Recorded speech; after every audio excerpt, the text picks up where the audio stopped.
আসসালামু আলাইকুম। Quantum academic and admission প্ল্যাটফর্মের পক্ষ থেকে আমি মোহাম্মদ ইমরান স্যার অথবা ইমরান ভাইয়া যে নামে আমাকে চেনো, তোমাদের সকলের সামনে উপস্থিত হয়েছি সুপার স্পেশাল অনার্স ডিপার্টমেন্টের ফিজিক্সের স্পেশাল একটা সাবজেক্ট বলবিদ্যার চমৎকার 3 নাম্বার বেসিক এবং প্র্যাকটিস ক্লাস নিয়ে। আজকে আমাদের 3 নাম্বার বেসিক এবং প্র্যাকটিস ক্লাসে আমরা একটা নতুন আইটেম শিখব, যদিও এটা আমরা ইন্টার থেকেও জানি, তারপরও দেখব এবং প্র্যাকটিস করার চেষ্টা করব একটা অঙ্ক। Thank you so much Nahida, Subhendu আর তামান্না জয়েন করছো, খুশি হলাম। যদিও রাত প্রায় 11টার পর ক্লাস শুরু হয়েছে, এর জন্য অনেকেই অনুপস্থিত ক্লাসে এবং অনেকে বিদ্যুতের সমস্যার জন্য ঠিকভাবে ক্লাসে উপস্থিত থাকতে পারতেছে না। তারপরেও তোমরা চেষ্টা করতেছো ক্লাসে অংশ নেওয়ার জন্য বা চেষ্টা করতেছো ক্লাস করার জন্য, খুশি হলাম। তো চলো আমরা শুরু করি। আমরা আমাদের দ্বিতীয় ক্লাসটা হয়েছিল, যেই ক্লাসটা আমরা আলোচনা করেছিলাম, মোটামুটি বেসিক ইনফরমেশনগুলো আমরা আলোচনা করেছিলাম। তো এই বেসিক ইনফরমেশনগুলোর মধ্যে আমরা মোটামুটি জেনেছিলাম যে আমাদের এখানে অবস্থান ভেক্টর সম্পর্কে, তারপরে ছিল আমাদের একটা বিন্দু থেকে অবস্থান ভেক্টর নির্ণয় করা সম্পর্কে। এই দুটা কনসেপ্ট আমরা গত লেকচারে আলোচনা করেছিলাম, এটা ছিল তার নোট। তোমরা দেখতে পাচ্ছ। তো গত ক্লাসের যেই কনসেপ্টটা ছিল সেই কনসেপ্টে আজকে যতটুকু আলোচনা করব এর উপর ডিপেন্ড করে কিছু অংশ কাজ করবে। আমরা যখন ম্যাথ সলভ করব সেই ম্যাথ সলভে এটা কাজ করবে। তারপরও আজকে আমরা নতুন একটা স্পেশাল সূত্র দেখব, যে সূত্র দিয়ে আমরা আজকের অংশটার ক্যালকুলেশন করতে পারবো। ঠিক আছে, তো দেখি আমরা এগুলো আলোচনা করি। তার পাশাপাশি আমরা আজকে একটু মান বন্টনটাও দেখব। আমাদের বলবিদ্যার যেই বইটা আছে মেকানিক্সের, এইখানে বলবিদ্যার যে বইয়ের যে প্রশ্নের প্যাটার্ন সেটাও দেখব। যেমন গত ক্লাসে আমরা কেমিস্ট্রি এরিয়াটা দেখেছিলাম, আজকে ফিজিক্সেরটা আবার দেখার চেষ্টা করব। তো আমি শুরু করতেছি। প্রথমত আমরা আজকে যেই টপিকটা দিয়ে আলোচনা স্টার্ট করব সেটা হচ্ছে একটা ভেক্টর রাশির মান নির্ণয়। অর্থাৎ আমাদের একটা বিন্দু থেকে যখন একটা ভেক্টর রাশি তৈরি করা হয়, সেই ভেক্টর রাশিটার মান কিভাবে বের করে। তো এটা আমরা ইন্টারে শিখেছিলাম, তোমরা জানো। তারপরও আমি এখন যেটা তোমাদের শিখাবো এটা একটু অন্যরকম, এটা কি মজা নিয়ে শিখানো আর কি, যেটাকে বলে, যাতে সহজে মনে থাকে লং টাইম। তো আমি যখন এটা বাচ্চাদেরকে পড়াইছিলাম ইন্টারে, তখন এটাকে আমি নাম দিয়েছিলাম ছাতা ফর্মুলা। হ্যাঁ, বিখ্যাত স্পেশাল ছাতা ফর্মুলা। তো এইটার নাম হচ্ছে, আমাদের টপিকটার নাম হচ্ছে এটা, আমি দেখাচ্ছি। টপিকটার নাম হচ্ছে ত্রিমাত্রিক ভেক্টরের মান নির্ণয়। খেয়াল রাখবা, আমরা গত লেকচারে দ্বিমাত্রিক ভেক্টর, তারপর হচ্ছে ত্রিমাত্রিক ভেক্টর, এগুলো শিখেছিলাম। ঠিক গত লেকচারে আলোচনা হয়েছিল দ্বিমাত্রিক ভেক্টর যেখানে 2টা মাত্রা থাকে, ত্রিমাত্রিক ভেক্টরে কি থাকে, 3টা মাত্রা থাকে। তো আমরা একটু পরে যেই একটা নতুন টাইপের অঙ্ক করব, সেখানে আমাদের ত্রিমাত্রিক ভেক্টরের মান নির্ণয়ের একটা কনসেপ্ট কাজে দিবে আর কি। তো এই জন্য আমাদের ত্রিমাত্রিক ভেক্টরের মান নির্ণয় করা একটা ফর্মুলা আছে। এটা আমি বাচ্চাদেরকে এইভাবে শিখাইছি, যেটা ছিল আমার ছাতা ফর্মুলা। হ্যাঁ, আমি আর কি এইটা দিয়ে মনে রাখতে খুব কি বলা যায়, এটা সৌন্দর্য বোধ করি, বা এটাকে বলা যায় তোমার মনে রাখার টেকনিক আর কি, ছাতা ফর্মুলা। তো ছাতা ফর্মুলাটা হচ্ছে একটা ছাতা থাকবে মাথার উপরে, যেমন রোদেও আমরা না পড়ি, বৃষ্টিতেও না ভিজি। আসলে এখানে ছাতা বলতে মূলত বর্গমূল সাইনটাকে বোঝানো হচ্ছে। হ্যাঁ, এ হচ্ছে সেই ছাতা ফর্মুলার সিস্টেম। যদি এটা আমরা ক্লাস ইন্টার থাকতে আলোচনা করেছিলাম, ছাতা ফর্মুলা দেখতে পাচ্ছ, এই হচ্ছে সেই বিখ্যাত ছাতা ফর্মুলা, যে ছাতা ফর্মুলার সাহায্যে আমরা যে কোনো ভেক্টর রাশির মান নির্ণয় করতে পারি। তো ছাতাটার নাম হচ্ছে বর্গমূল সাইন, বড় করে বর্গমূল সাইন দিলাম। তো একটা ভেক্টর রাশির মান নির্ণয় করার জন্য আমরা জানি ভেক্টর রাশির মধ্যে আই ক্যাপ থাকে, জে ক্যাপ থাকে, কে ক্যাপও থাকে। তো ফার্স্ট ব্র্যাকেটের মধ্যে লিখতেছি আই এর সহগ হোল স্কোয়ার প্লাস, আবার ফার্স্ট ব্র্যাকেট জে এর সহগ হোল স্কোয়ার প্লাস, আবার ফার্স্ট ব্র্যাকেট কে এর সহগ হোল স্কোয়ার, আর অবশ্যই বর্গমূল তো আমাদের উপরে থাকবেই। এটাই হচ্ছে আমাদের মূলত সূত্র, যেটাকে আমি নিজে ছাতা ফর্মুলা দিয়ে তোমাদেরকে বলতেছি। যদিও এটা ছাতা ফর্মুলা বলতে কিছু নাই, তারপর আর কি মনে রাখার জন্য তোমাদের বলতেছি যেভাবে আমরা ভেক্টরের মান বের করে থাকি।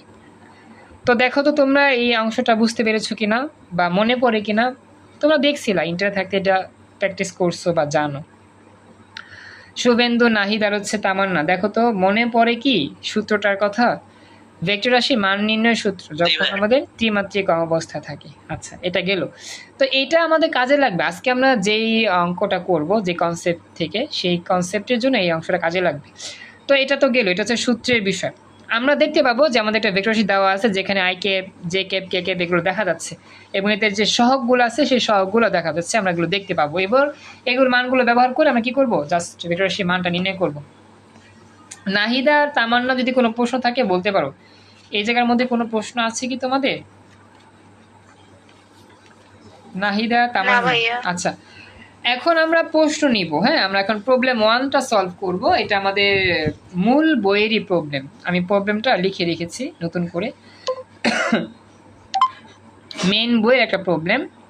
তো এই প্রবলেমটার দিকে একটু লক্ষ্য করো। এই প্রবলেমটা আজকে আমরা সলভ করার চেষ্টা করব। খুবই ছোট্ট একটা প্রবলেম, খুবই ইজি, জাস্ট একটু মনোযোগ দিলেই হবে। হ্যাঁ, প্রবলেম 1 লেখা আছে পি অফ 1, -2, 9 এই বিন্দুটির অবস্থান ভেক্টর আমাকে বের করতে হবে, এবং এর দিকে, মানে এই অবস্থান ভেক্টরের দিকে অথবা সমান্তরাল দিকে কি নির্ণয় করতে হবে, একটি একক ভেক্টর নির্ণয় করতে হবে।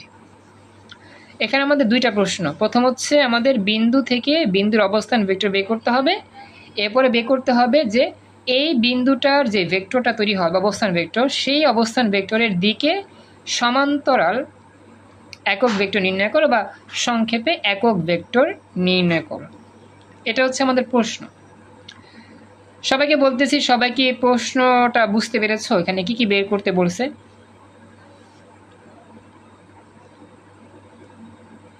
হ্যাঁ, আমাকে একটু বলতে হবে। প্রশ্ন বুঝতে পেরেছো? নাহিদা, শুভেন্দু, তামান্না, প্রশ্ন বুঝতে পেরেছেন?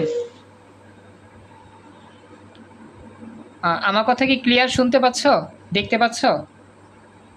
Please response. আচ্ছা, এখন কথা হচ্ছে সূত্রটা বলেন। হ্যাঁ, একক ভেক্টরের সূত্রটা আমরা কি পড়ছিলাম দেখেন, মনে আছে কিনা?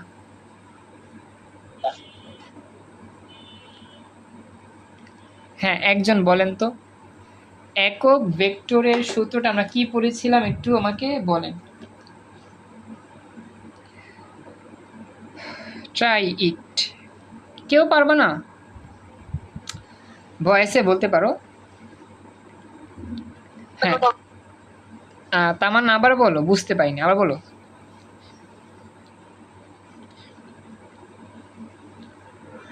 নাহিদা, শুভেন্দু, তোমরা কি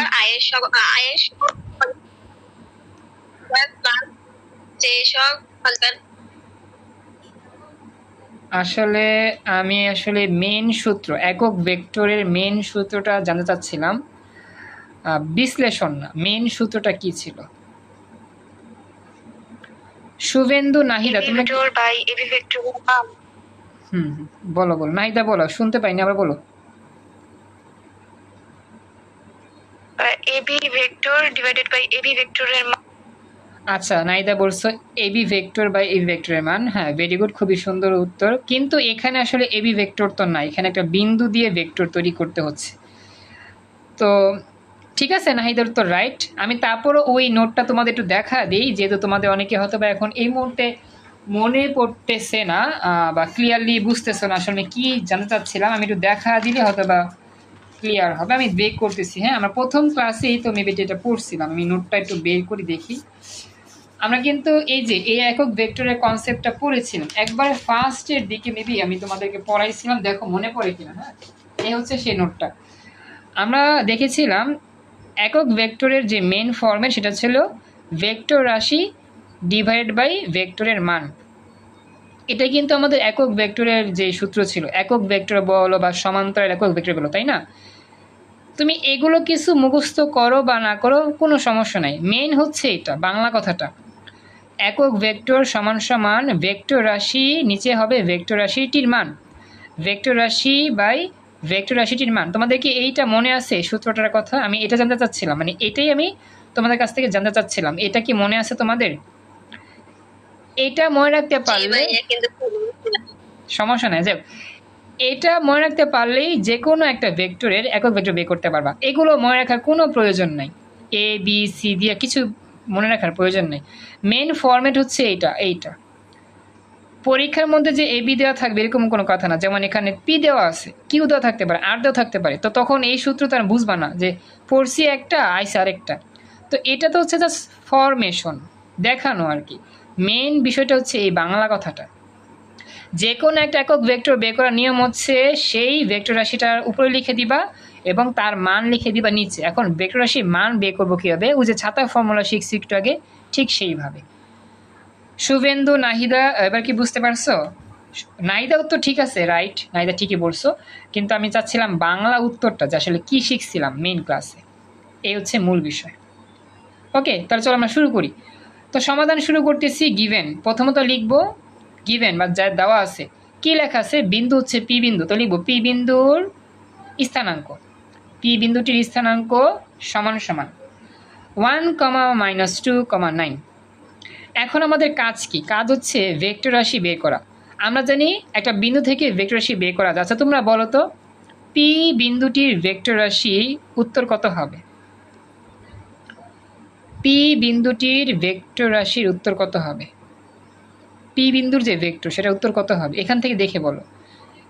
তোমরা কি ভুলে গেছো? I vector minus J vector plus তার 9k ভেক্টর। চমৎকার, thank you so much Naida, মনে আছে, দুর্দান্ত। হ্যাঁ, আমরা জানি, আমরা পড়েছিলাম একটা বিন্দু থেকে ভেক্টর বের করার নিয়ম হচ্ছে জাস্ট প্রথমটার সাথে আই গুণ করি, পরেরটার সাথে জে গুণ করি, পরের সাথে কে গুণ করি, শেষ। তো পি বিন্দুটির অবস্থান ভেক্টর হচ্ছে পি ভেক্টর সাইন equal to I cap -2 J cap plus 9 K cap. Shubhendu আর হচ্ছে তামান্না, দেখেন তো বুঝতে পারতেছেন কিনা, এটা খুবই কনসেপচুয়াল আলোচনা। জি ভাই। আচ্ছা, এখন আমাদের কি করতে হবে? আমরা তো ভেক্টর রাশি পেয়ে গিয়েছি, এখন এইটার মান বের করতে হবে। এখন মান বের করার জন্য একটা প্রতীক তোমাদের আমি শিখাইছিলাম, বলো তো একটা ভেক্টর রাশির মান বের করার প্রতীক বা সিম্বলটা কি? দেখি কে বলতে পারো, মান বের করার সিম্বলটা কি ছিল? থ্যাংক ইউ সো মাচ, আমাদের ক্লাসে একটু মাহি জয়েন করছে। হ্যাঁ, চমৎকার, thank you so much. Modulus, Mahi join করছো, থ্যাংক ইউ। তবে মাহি একটু দেরি হয়েছে, ও আমার নেট সমস্যা, চলে গেছে আবার, যাই হোক। হ্যাঁ, উত্তর রাইট। আমি আসলে এইটা জানতে চাচ্ছিলাম, মডিউলাস, মডিউলাস। তো লিখব পি ভেক্টরের মডিউলাস। তো সূত্রের ফরম্যাট অনুযায়ী আমরা জানি কি হবে, এরকম আকারে ভেক্টর রাশির মান বের করার সূত্র হচ্ছে ছাতা ফর্মুলা, √i এর সহগ স্কোয়ার, জে এর সহগ স্কোয়ার, কে এর সহগ স্কোয়ার। চলো আমরা শুরু করি, লিখবা এখন। সুতরাং modulus P vector, modulus P vector, I এর সহগ 1, √1 স্কোয়ার, সূত্রে প্লাস, জে এর সহগ -2 ব্র্যাকেটে -2 হোল স্কোয়ার, প্লাস কে এর সহগ 9 স্কোয়ার। ব্যাস, হয়ে গেল। এটাই হচ্ছে আমাদের পি ভেক্টরের যে মান মডিউলাস, সেই মডিউলাস বের করার নিয়ম। মাহি জয়েন করেছো, থ্যাংক ইউ। মোটামুটি বুঝতে পারতেছো? বাকিরা আমাকে জানাও, হ্যাঁ। আর মাহি, তুমি তো একটু আগে জয়েন করছো, তুমি আমাকে একটু জানাবা স্ক্রিনটা তোমার এখানে ঠিক আছে কিনা, ভালো করে শুনতে পাচ্ছ কিনা, দেখতে পাচ্ছ কিনা। মাহি যদি পারো রেসপন্স করো, ভয়েস অন করে কথা বলতে পারো যদি প্রশ্ন করতে চাও, বা আমার রেসপন্স যদি আমার সাথে রেসপন্স করতে চাও। তুমি জাস্ট জানাও যে আমার কথাগুলো শুনতেছে কিনা, দেখতে পাচ্ছ কিনা, এতটুকু বললেই হবে। আচ্ছা, এখন আপনারা বলেন এটা রেজাল্ট কত আসবে? ওকে, থ্যাংক ইউ। আচ্ছা মাহি, হ্যাঁ জয়েন করতে দেরি হয়েছে একটু, তোমার কি নেট সমস্যা ছিল? আচ্ছা, বুঝতে পারছি, থ্যাংক ইউ। জয়েন করছো রাত 11টার পর ক্লাস, তারপরে কষ্ট করে জয়েন করছো, খুশি হলাম। রেজাল্ট কত বাচ্চারা, রেজাল্ট কত বলেন তো? রেজাল্টটা বের করছো কেউ? এটা রেজাল্ট কত? টোটাল রেজাল্টটা কত হবে একটু বলেন তো, আমি একটু শুনি। আচ্ছা, শুভেন্দু বলছো একটা, নাহিদা, তামান্না, তোমরা বলো তো। নাহিদা, তামান্না, তোমাদের রেজাল্ট কত বেরিয়েছে? হ্যাঁ, ক্লাসে রেসপন্স করতে হবে, আমি যখন বলি প্রশ্ন উত্তর দেওয়ার চেষ্টা করতে হবে, ট্রাই ইট, চেষ্টা করো। মাহিও চেষ্টা করো। নাহিদা, তামান্না, তোমাদের রেসপন্স? আচ্ছা, 9 ভাইয়া 9 √5, এটাকে দশমিক আর কি নিতে হবে? আচ্ছা, এখানে উত্তর দিয়েছে একজন, থ্যাংক ইউ নাহিদা। দেখি তামান্না উত্তর দাও, কি তামান্না বলো তো। শুভেন্দু বলছো একটা, নাহিদা বলছো, তামান্না একটু বলো তো তোমার রেজাল্ট কত আসছে, দ্রুত প্লিজ। তামান্না। আমি কিন্তু বুঝতে পারি, ও আচ্ছা আচ্ছা, আমি মাহি। তো বুঝতে পারিনি। আচ্ছা, মাহি বুঝতে পারো না। আচ্ছা মাহি বলি, আমরা একটা সূত্র জানি, ইন্টারে একটা সূত্র পড়ছিলাম, আমি তোমাদের দেখাই না, মাহি একটু দেরি করছো তো, আমি বলি আমাদের এটা হচ্ছে প্রশ্ন। প্রশ্ন হচ্ছে একটা বিন্দু দেওয়া আছে, সেই বিন্দুটির অবস্থান ভেক্টর বের করতে হবে, আর বের করতে হবে একক ভেক্টর, সমান্তরাল একক ভেক্টর। এটা আমাদের 3 নাম্বার লেকচার, ফিজিক্সের 3 নাম্বার লেকচার, মানে বলবিদ্যার। তো আমাদের একক ভেক্টরের সূত্র মুখস্থ করতে হবে, যে এটা হচ্ছে এই যে সূত্রটা। দেখো মাহি, আমাদের একক ভেক্টরের সূত্র আমরা ইন্টারেও পড়েছিলাম, যে একটা ভেক্টর রাশি উপরে লিখতে হয়, নিচে লিখতে হয় তার মান। এভাবেই আমাদের একটা একক ভেক্টর বের করতে হয়। দেখো মাহি, তোমার কি এই সূত্রটা মনে পড়তেছে কিনা? আমরা ইন্টারে পড়ছিলাম এরকম সূত্র, মনে পড়তেছে? জি। আচ্ছা, এটাই আমরা করতেছি, এটাই আমরা করতেছি। হ্যাঁ হ্যাঁ, কিছু বলতেছো? হ্যাঁ মাহি বলো, কোনো প্রশ্ন আছে কি? না, সূত্রটা বলছিলাম যে ভেক্টর রাশি বা ভেক্টরের মানেটা। হ্যাঁ আচ্ছা, এখন কথা হচ্ছে বিন্দু থেকে, যে কোনো একটা বিন্দু থেকে ভেক্টর রাশি বের করা যায়, কনসেপ্ট আমরা পড়ছিলাম গত ক্লাসে। আচ্ছা, আমি সঠিক উত্তর এখনো পাইছি না, যতটুকু মনে হয়, যা চেষ্টা করছো। পাইছি বলতে পাইছি অন্যরকম। বলি মাহি, একটা বিন্দু থেকে ভেক্টর বের করার জন্য জাস্ট প্রথমটার সাথে আই গুণ করবা, পরেরটার সাথে যে গুণ করবা, পরের সাথে কে গুণ করবা, ব্যাস। এটা হচ্ছে আমাদের বিন্দু থেকে ভেক্টর করার নিয়ম। তো আমার দেওয়া ছিল বিন্দু, দেওয়া ছিল পি বিন্দু, এই যে পি বিন্দু স্থানাঙ্ক দেওয়া ছিল এরকম, এটার সাথে প্রথমটার সাথে আই গুণ করছি। হ্যাঁ হ্যাঁ, কি বললা তামান, আর বলো তো। 8.8317 কিছু আসে না। ওকে ওকে ওকে, পাইলাম, ঠিক আছে। আচ্ছা পরে বলি, কাটটা কাটটা হয়েছে। তো বলি যে মাহি, যে একের সাথে আই গুণ করলাম, I -2 J cap plus 9 K cap, এই হচ্ছে বিন্দু থেকে ভেক্টর বের করা। বুঝতে পারছো? মাইকে রিপিট করতেছি, একটু ওভারভিউ দিচ্ছি। মাই বুঝছো? দ্রুত বলবা, যেহেতু তুমি একটু দেরি করছো এই জন্য। ওকে, এখন এইটা থেকে ভেক্টরের মান বের করতে আমরা পড়ছিলাম √অফ আই সগ স্কোয়ার প্লাস জে এর সগ -2 স্কোয়ার প্লাস কে এর সগ স্কোয়ার। এইভাবে একটা ভেক্টরের মান বের করতে হয়, মনে আছে মাহি? ইন্টারে পড়ছিলাম সেই কনসেপ্টগুলো এখানেও। আচ্ছা, এখন কি আর কোনো প্রশ্ন আছে এখানে? আর কোনো প্রশ্ন মাহি? এটা তো বুঝতে পারছি। ওকে, এইবার চল আমরা যাই। তো আমি সবার কাছ থেকে যে উত্তরটা পাইছি, হ্যাঁ এবার আমি সামনে যাচ্ছি, এখানে এতটুকুই পড়াইছিলাম। এখন মনোযোগ দাও, মাহিও বুঝতে পারবা। যে উত্তরটা তোমরা দিছ, দুজন বলছো দশমিকে উত্তর, আরেকজন বলছো মেবি 9 সামথিং। তো দুঃখজনক বিষয়, উত্তর দশমিকে কখনোই লেখা যাবে না। দশমিকে লিখলে ভুল হবে, পুরো অঙ্কই কাটা যাবে।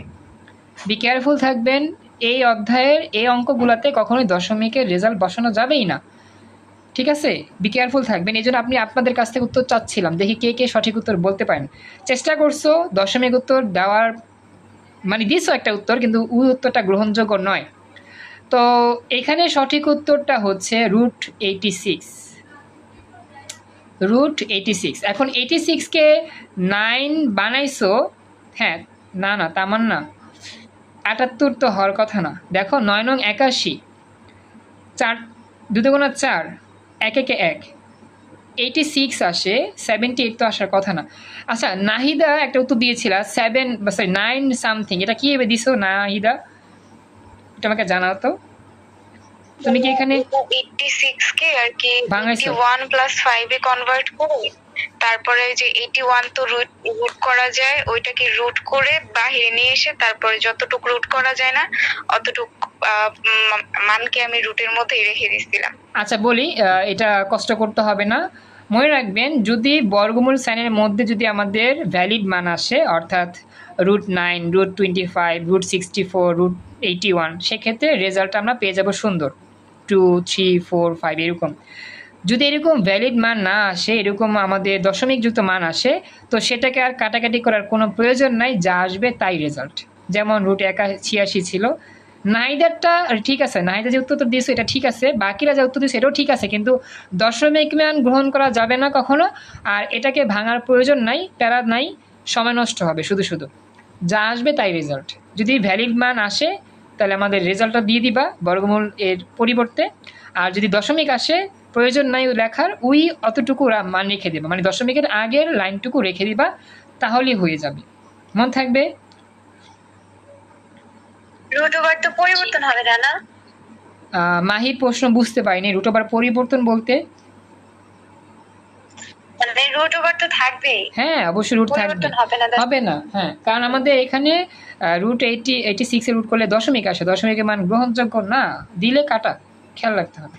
ওকে, তার মানে এখন আমরা একটা জিনিস শিখলাম যে হ্যাঁ, এই অঙ্ক করতে গেলে আমাদের মানটা অনেকের কাছে মনে হবে দশমিক মান বসাবো, কিন্তু না, এটা করা যাবে না, এটা আমাদের এভাবেই রাখতে হবে। ওকে, তো দেখেন আমাদের ভেক্টর রাশি পেয়ে গেলাম এটা, আর এটার মান পেয়ে গেলাম এটা। তাহলে চলেন একক ভেক্টর শুরু করি। এখন কথা হচ্ছে আমাদের প্রশ্নর দিকে তাকাতে হবে। প্রশ্নে কিন্তু বলছে সমান্তরাল দিকে একক ভেক্টর। মনে রাখবেন শুধু একক ভেক্টরের যেই রেজাল্ট, সমান্তরাল দিকে একক ভেক্টর অথবা সমান্তরাল একক ভেক্টর একই জিনিস, ঠিক আছে? খেয়াল রাখবেন দুইটা সেম জিনিসই বোঝাচ্ছে। ওকে, তাহলে আমরা দেরি না করে আমরা উত্তরটা নিই। তো পি ভেক্টর দিয়ে আমাকে সাজা লিখতে হবে। তো লিখতেছি যে পি ভেক্টর, এটা বড় অক্ষর পি সাইন, বড় অক্ষর পি এর দিকে কিংবা সমান্তরাল দিকে একক ভেক্টর এর উত্তর। প্রথমত সূত্র লিখতে হবে।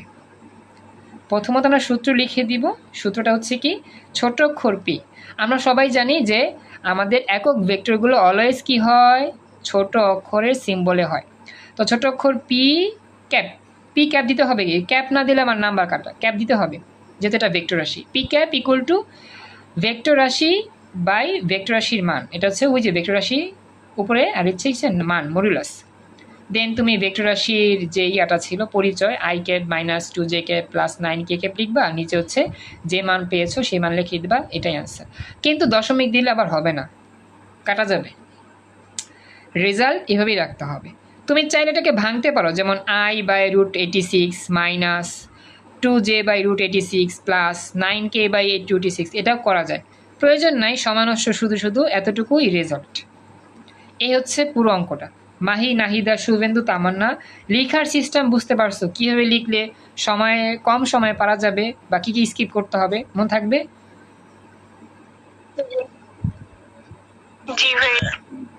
ওকে, তো দেখো আমরা যদি ক্লাসটা করি আমরা কিছু না কিছু জিনিস শিখবো।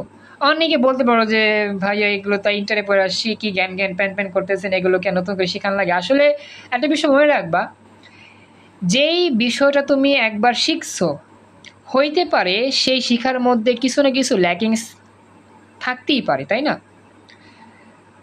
তো সেই জিনিসটার দিকে সেই জিনিসটার দিকে মাথায় রেখা একটু চিন্তা করবা। যদিও এগুলো আমরা ইন্টারে শিখছি জানি, তারপরও দেখি ইন্টারের লেখাপড়া দিয়ে কি আসলে এখানে হয় না। এখন তো একটু স্মার্ট ওয়েতে লেখাপড়া করতে হয়, একটু ইউনিকভাবে লিখতে হয়, উপস্থাপন করতে হয়, যাতে আমরা পুরো ফুল মার্কটা পাই, তাই না? থ্যাংক ইউ স্বরূপ, জয়েন করছো।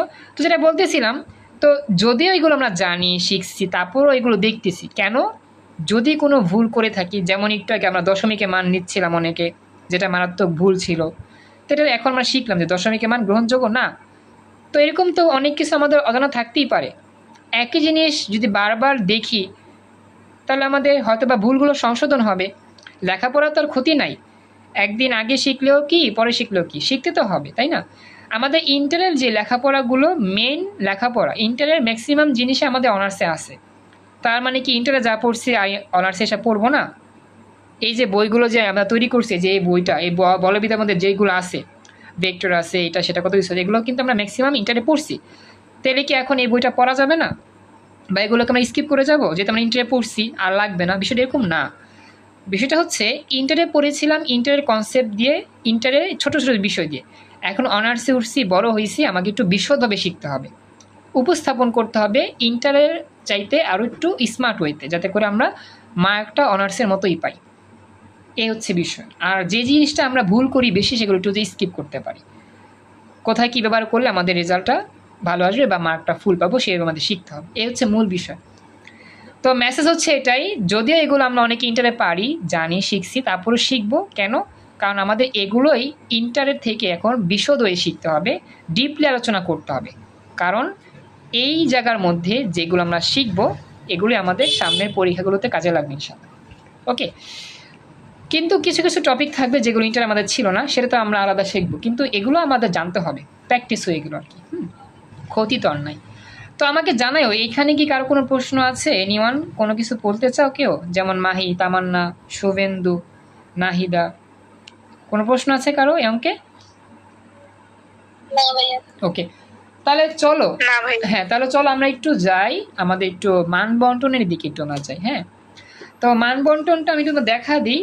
দেখো, মান বন্টনের ব্যাপারটা হচ্ছে আমরা জানি আমাদের বলবিদ্যার পরীক্ষাটা কিন্তু 100 নাম্বারই হয়। আমি একটা প্রশ্নের ফর্মেট দেখাই তোমাদের, জাস্ট তোমরা দেখো, তেলেই হবে। কেমিস্ট্রিতে আমরা আলোচনা করছি কেমিস্ট্রি ক্লাসে, আজকে আমি একটু ফিজিক্সটা নিয়ে একটু দেখাই কীরকমভাবে এটার মান বন্টন সাজানো হয়েছে।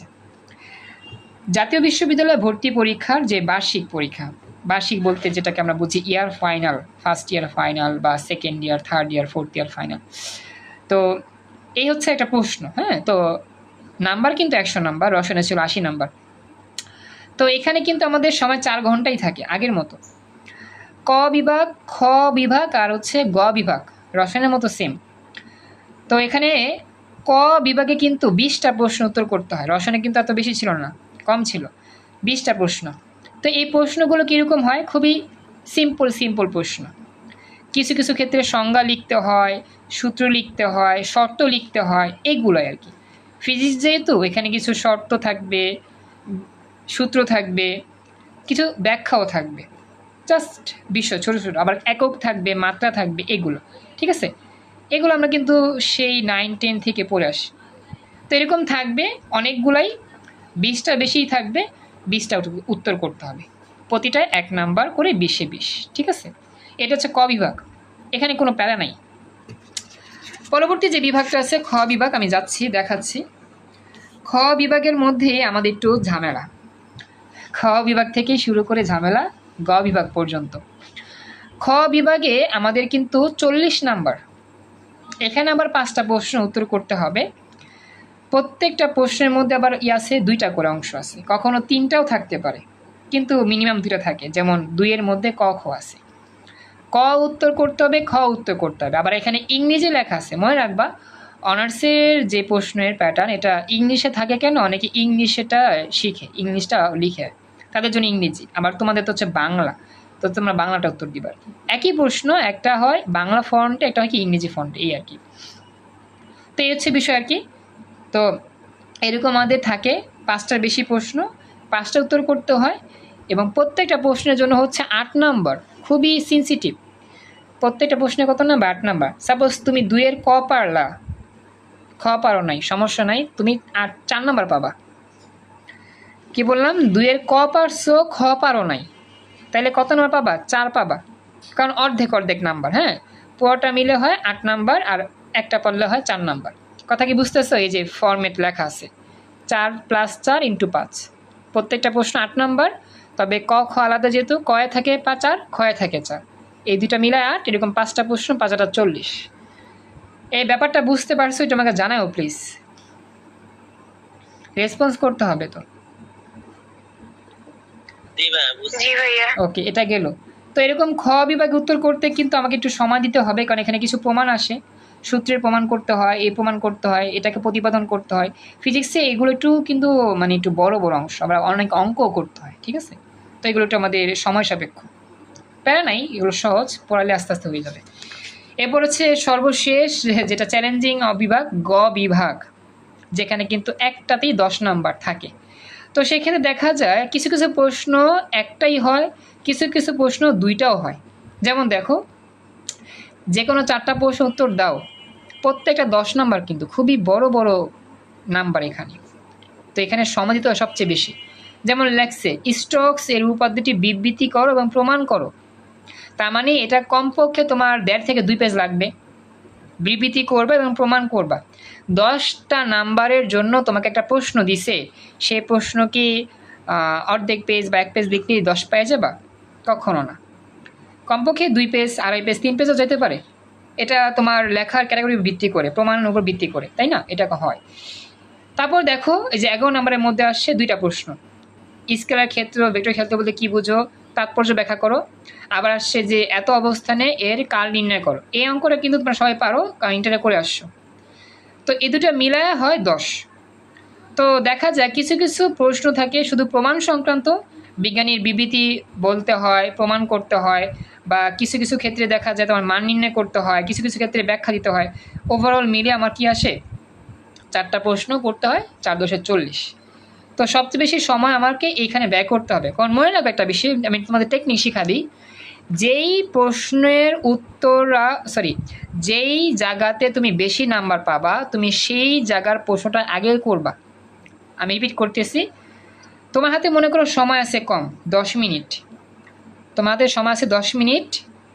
এখন তুমি 10 মিনিটের মধ্যে এমন একটা জায়গার উত্তর করবা যে জায়গার নাম্বারটা বড়। সাপোজ একটা প্রশ্ন উত্তর না হচ্ছে 5 নাম্বার, আর একটা হচ্ছে তোমার 10 নাম্বার। তুমি এই 10 নাম্বার উত্তরটাই ধরো, হাতে 10 মিনিট সময় আছে। তুমি যদি ওই 10 নাম্বারের অর্ধেকটাও পারো, অর্ধেক নাম্বার দিয়ে দিবে। সৃজনশীল নিয়মে নাম্বার দিয়ে দেয়, পার্শিয়াল নাম্বার থাকে। কিন্তু তুমি যদি ছোট ছোট উত্তরগুলো নাও, বাছাই করো, সেটা পুরোপুরি লিখতে গেলেও সময় লাগবে, নাম্বারও কম পাবা। তো বুদ্ধিমানের কাজ হচ্ছে যেই জায়গাটায় নাম্বার বেশি পাওয়ার সম্ভাবনা আছে আমি সেই জায়গাটা আগে হাত দিব, ঠিক আছে? আর যেটা নাম্বার খুবই কম সেটা আমি পরে হাত দিব। কারণ বেশি জায়গা থেকে তুমি ক্যালকুলেশন করলে বেশি নাম্বারে আসায়, সেটা যদি অর্ধেকও হয় অর্ধেক নাম্বার দেওয়া হয়। আমি কি কথা বুঝতে পারছি? যদি দেখো সময় কম বা তোমার কাছে মনে হচ্ছে যে বেশি নাম্বার পেতে হবে, তুমি বড় বড় প্রশ্নে হাত দাও, বড় বড় উত্তরগুলোকে আগে করো, দেন তুমি সংক্ষিপ্ত নিয়ে আলোচনা করো বা প্র্যাকটিস করো। এটা খেয়াল রাখবা। আর আমরা এই কাজটাই করি আমাদের অনার্স লেভেলে। তো মনে করো সৃজনশীলের মতো নিয়ম না, তাই না, যে প্রত্যেকটা সেম নাম্বার থাকবে। কিছু কিছু প্রশ্ন থাকে 4 নাম্বার, কিছু কিছু প্রশ্নে 8 নাম্বার, কিছু কিছু প্রশ্ন 10 নাম্বার। তো আমরা টার্গেট রাখি সবচেয়ে বড় কোনটা সেটা, সেই জায়গা থেকে আগে উত্তর করি। কারণ কি এই জায়গায় টাকা নাম্বার হইলেই 10, হইলেই 10। আর যেগুলো সংক্ষিপ্ত এগুলো লিখতে লিখতে জীবন যায়, 1 নাম্বার পাইতে অনেক সময় লেগে যায়। মানে 1 নাম্বারের জন্য কতগুলো লিখতে হয়। আর যেগুলো একটু বড় নাম্বার পাওয়া যায় সেগুলো আমরা বেশি বেশি লেখার চেষ্টা করব। তো এগুলো প্র্যাকটিসের বিষয়, প্র্যাকটিস করতে করতে হয়ে যাবে আর কি। তো এই হচ্ছে ওভারঅল। এখানে 40, এখানে 40, আর ওদিকে হচ্ছে 40, বুঝলি, খ বিভাগে 40, 80, আর ক বিভাগে হচ্ছে 20, মোট 100। ওভারঅল এই হচ্ছে আমাদের 100-এর পরীক্ষা 4 ঘন্টায়। এবার বলো কার কোনো প্রশ্ন আছে কিনা ওভার যতটুকু কথা বললাম। এনিওয়ান? মাহি কিছু বলবা? স্পিকার অন হয়েছে, বলতে পারো। হ্যাঁ মাহি কিছু বলতে চাইছিলাম যে ভাই, বলতে চাইছিলাম যে এখানে খ বিভাগ আর গ বিভাগ হচ্ছে কি, মানে এটা কি চ্যাপ্টার আলাদা নাকি? যেমন বলবিদ্যা, তারপর হচ্ছে তাপ গতিবিদ্যা। আচ্ছা ভালো, আলাদা চ্যাপ্টারে নাকি? Very good. শোনো, ভালো একটা প্রশ্ন করছো মাহি, যে এখানে বিভাগ অনুযায়ী কি অধ্যায় আলাদা করা হয়? প্রশ্ন হচ্ছে না, পুরো বই থেকেই প্রশ্ন করা হয়। ক বিভাগ, খ বিভাগ, গ বিভাগে পুরো ওভারঅল বই যতগুলো অধ্যায় আছে 10টা, 11টা, 12টা, সব কিছু কম্বিনেশন করেই তোমাকে 3টা বিভাগে প্রশ্ন করা হয়।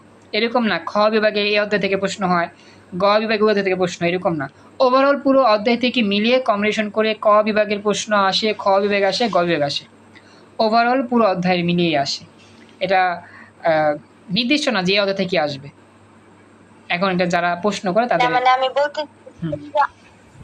বলতে চাইছিলাম যে আমাদের মেজর তো 3টা বই, মানে ওই 3টা বই থেকে কি ক বিভাগ, খ বিভাগ, গ বিভাগ থেকে আসে? হ্যাঁ যতগুলো বই আছে তোমাদের প্রত্যেকটা আলাদা আলাদা পরীক্ষা তো হয়, প্লাস ক, খ, গ 3টা বিভাগ থাকে।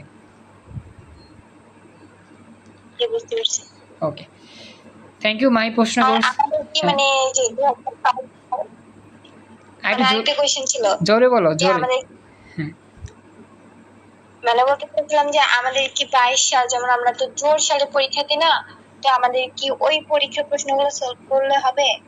আচ্ছা এখানে একটা বিষয় বলি, প্রশ্নের কমনের যে ব্যাপারটা সেটা আমাকে আরও একটু বিশ্লেষণ করে বলতে হবে। হ্যাঁ, প্রশ্ন কোনটা পড়লে তোমাদের ক্ষেত্রে সুবিধা হবে, বেনিফিট হবে, জোর সাল নাই বিজোর সাল, এটা এখন বর্তমানে আমি সঠিক উত্তর বলতে পারতেছি না। তবে আমি যেটা ব্যক্তিগতভাবে ধারণা করি, তোমাদের মানে প্র্যাকটিসের ক্ষেত্রে ধরাবান্ধা নিয়ম নাই যে জোর সালগুলো করলে বেশি কমন পাবো, বিজোর সালগুলো করলে কম কমন পাবো, বিষয়টা এরকম না।